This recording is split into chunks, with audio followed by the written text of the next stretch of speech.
কোন প্রবাসী এসে এই দেশ শাসন করতে পারবে না।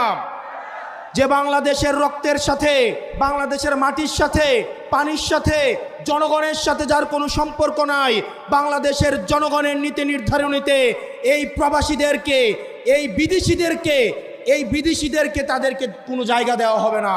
এই তরুণ প্রজন্ম হাসিনার এই যে কামাল পেট্রোলকে 2 টাকার দাম দেয় নাই।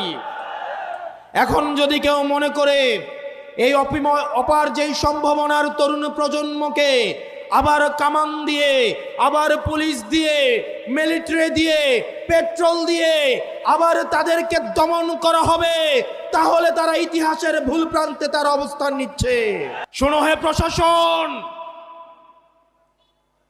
2024 সাল থেকে যদি আপনারা শিক্ষা না নেন, আপনারা যদি আবার আগের ছকের নির্বাচনের দিকে ফিরে যান, আপনারা যদি আবার গুলশান